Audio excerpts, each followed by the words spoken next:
Kyle Klingman with Track Wrestling for our Dynasty Duels breakdown, and there's no one on planet Earth that can break this dual meet down better than Jay Robinson. Jay Robinson was an assistant coach for Iowa's 1983 NCAA Championship team. He was 1 year away from leaving the program and going to Minnesota, and then he was the head coach of Iowa's 2001 NCAA Championship team at Minnesota. 10 All-Americans for Minnesota against 9 All-Americans for Iowa. Iowa had 4 NCAA champions, everyone placed in the top 5. Minnesota did not have a finalist but had 10 All-Americans. Jay, thank you for joining us. It's privilege, Kyle. It's always good to talk about that team. Special group of guys. Those 10 guys did something that was pretty amazing. Well, I have right here the sticky note. On it, it said, "Oh my word! I'm going to be better than Zaleski and Gable in Iowa City, NCAA champions, 10AA, 3-0. What does that mean?" I forgot I gave you that sticky note. It's one of those things where you write down your goals ahead of time of what you have to do, and you think about it. And the only way that we could beat Iowa at that time was to have 10 All-Americans. It was never had been done before. So I wrote it down and I put it in my day timer. And every day during that season, when I'd open my day timer to see what I had to do today, that sticky note would remind me what I needed to do as far as wrestling. And it pretty much kept my focus and kept me on track of what I needed to do. Take us through that tournament, because it looked like it could have fallen apart. You guys went 0-6 in the semifinal round, and you were getting needled a little bit by the Iowa crowd. And Iowa likes to needle you because you like to, you had a way of making sure you showed that it was competition. And it was a time where it was at Carver Hawkeye Arena in 2001. You go 0-6, but how were you able to respond after that, what was apparently a disastrous semifinal round? Well, we had all those guys in the semis, and we had 6 guys in the semis, which when you're looking at it, you think you're in the driver's seat and everything's going to go fine and it goes great. And then all of a sudden you hit this bump in the road. Okay. Maybe not a bump in the road, but a big hole in the road. And we went 0 for 6 that night. We lost every match in the semifinals, and we went back as a team. We sat down and we talked about it, and we said, "This is what we have to do, and there's only one way out of here, and that's to go forward." And so the team kind of came together. They didn't kind of, but they did. They came together and they said, "This is what we have to do, right, to get this thing back on track." And then they came back the next day and did what they needed to do, which was truly when you look at it in the annals of things, it's a remarkable thing that they accomplished on that last day. What'd you tell them in that meeting? I can't remember exactly what I told them, but I would have, thinking back, is that, okay, it's not over yet. It's down. It looks bad. Everybody else is going to give up.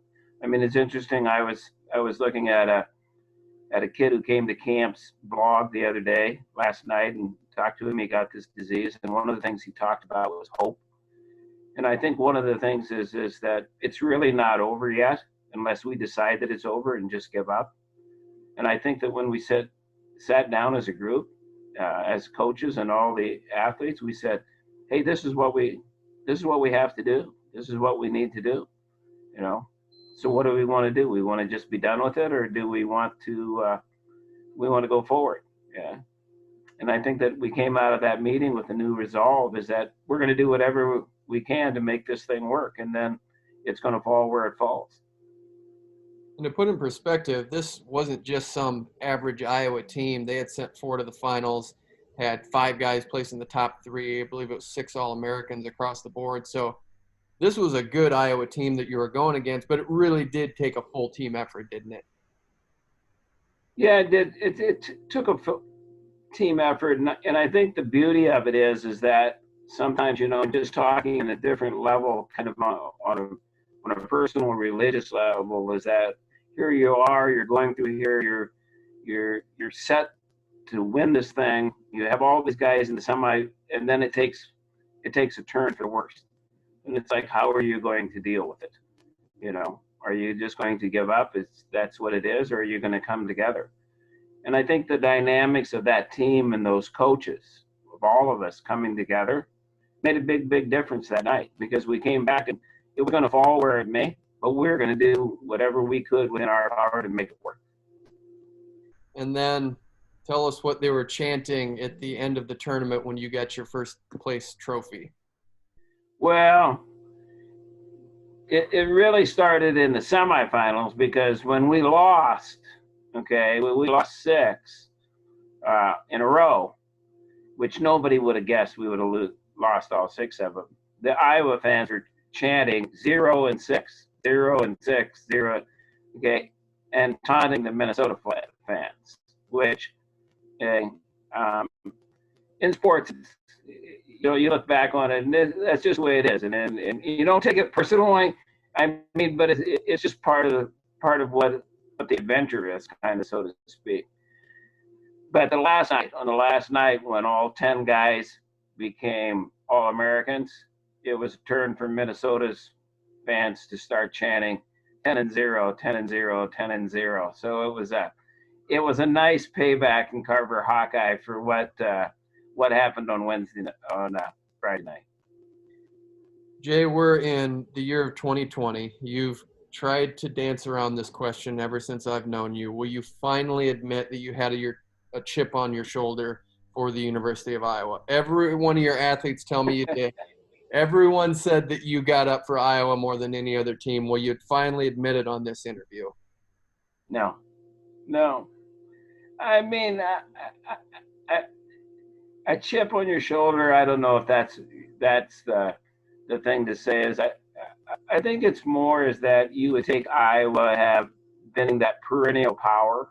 I don't think it would have been, in basketball, it would have been maybe UCLA, or as you go through different sports, there's different sports that have that mystique about them, right? So when you can beat those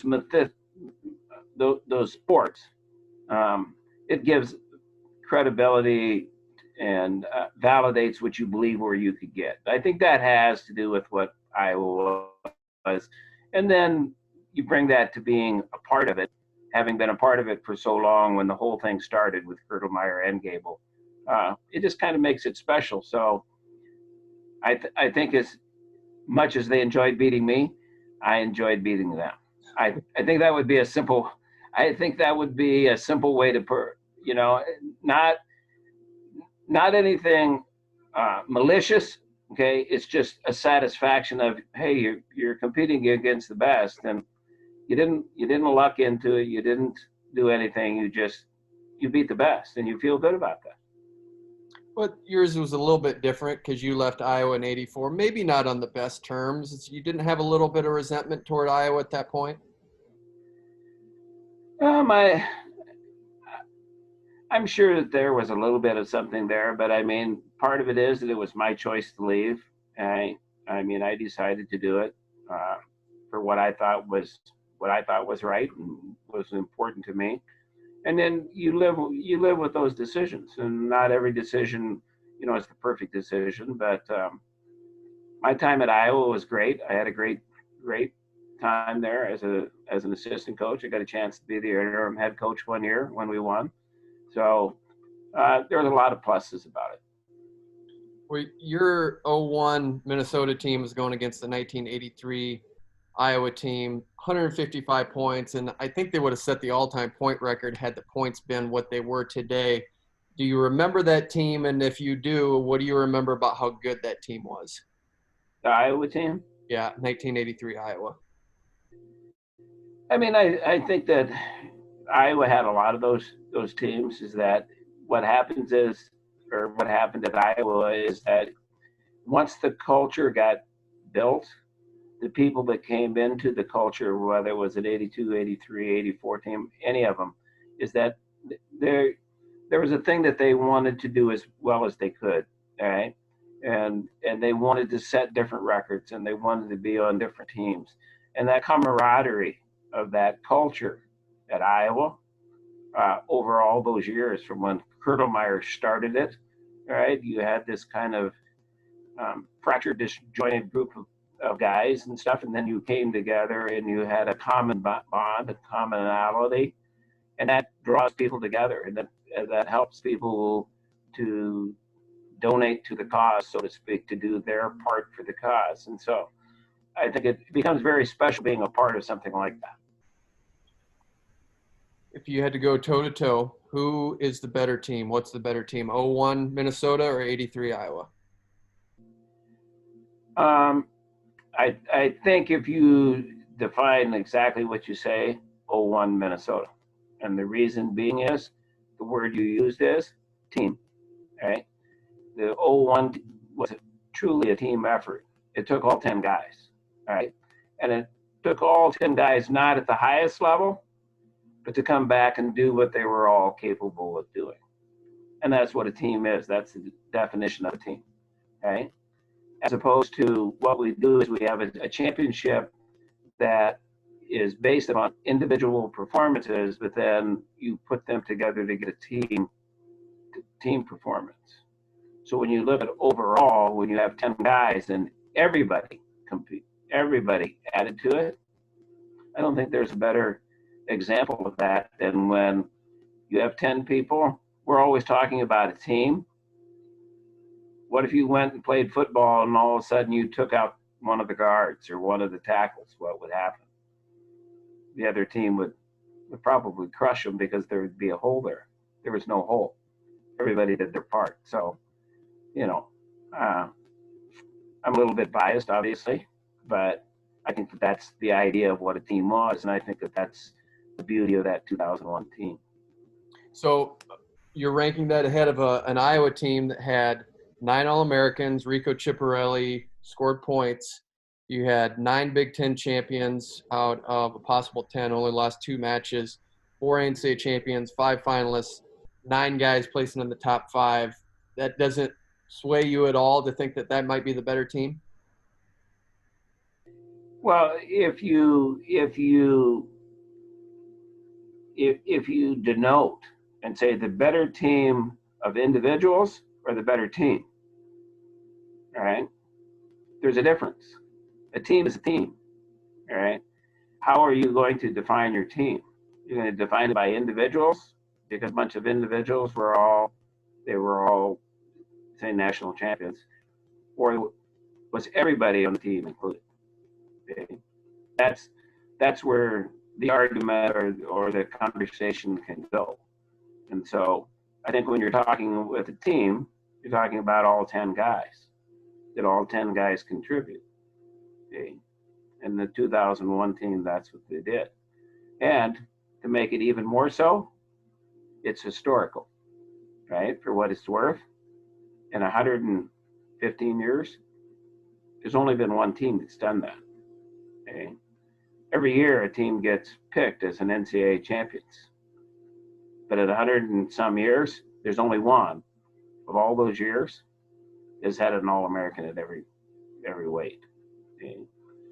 So for those 10 guys, it's a very special thing, I think, because it's never been duplicated. I mean, you think like you're talking about the team that they had, as opposed to you have a team that is definitely 1%. The other teams, they had other people. Go back to something you said about the 83 Iowa team. I don't know exactly what you meant by it, but the team chemistry, was there not team chemistry? Did you feel like it was just a collection of guys that came together and worked their way to the top at the end of the year? Compare that team dynamic in 83 to the team dynamic in 01. No, I think that when I was at Iowa, the team dynamic is always there. I mean, it was always there. Okay. What happens is when you start comparing teams, it's so difficult to do because the people that are on teams and the coaches and the assistant coaches that make up the teams, they all contribute in different ways. So in a way, it's not a fair thing it's not a fair thing to say is the 83 team better than the 2001 team, the 2001 team better than, okay? They won different ways, okay? I think the thing that you need to take stock of is, hey, these guys won in a very unique way. The 83 team, there's no doubt about what they did. It was very special, unbelievably special. But so was the 2001. So what? So why do we have to pick, all right, and say this is better than that? Is that let's look at what they both did and say, God, those were exceptional performances by those young men and the coaches that were involved at every level. That's what's special, is that something special came out of each one of them. Came out a different way, but is one of them more special than the other? I don't think so. You got to tell us some stories here. I think when you think of the 83 Iowa team, you probably think of two guys you worked with quite a bit, Ed and Lou Banach. What was it like coaching those guys? The Banachs were very, it's funny is that they were so different, but yet they were so much alike. They were both driven. They're both focused on what they were doing. Lou was more laid back. Eddie was more funneled, and I remember one time in one of the dual meets, I think it was against you and I, is that Eddie's mouthpiece or something came out, and he came back, and I said something to him, and he was by the edge of that. He says, Jay, I know what I'm going to do, and I'm going to do it. And that's the way Eddie thought, is that Eddie knew what he had to do, always had to do, and that's the way he went about things. Louis started as a freshman and kind of went his own way, and then actually took some time off, and then decided to come back. And then when he came back, he had an unbelievable career. Okay, but they went different ways. But even though they were siblings and brothers, right, they brought different things to the program. You look at this though, Jay, you are in a unique space in all of wrestling, in that you were part of a dynasty at the University of Iowa, and then you were the first team to crack the Oklahoma and Iowa code, because no team outside of Iowa or Oklahoma had won more than 2 NCAA championships, and you were the first program to do that. How were you able to accomplish that? What did it take to be able to win back-to-back championships? Because you won in 2001, then won in 2002, another one in 2007. How were you able to build a program that cracked the code? I think what you try and do, it's not necessarily me, but I think it's different people, is that you kind of look out there and you try and get an idea of what you need to do to get to where you need to go. Is that I was very fortunate to see different things that I thought would be important in building a program. And I could even go back one, I was on a team in college, Myron Roderick, who had a huge impact on me, right? Which Roderick says is you had to have a philosophy about wrestling. He said most people know a lot of wrestling, but they don't know how to put the pieces together. I mean, that probably had more impact on me than probably what anybody said. Is that yeah, you know a lot about life, but how do you put these pieces together to make it be beneficial, to make it be worthwhile, to get to where you want to go? And so, having seen Roderick the way that he did it, very, very super structured, and then having been at Iowa where there was a lot less structure, right? But going in the same direction, just not because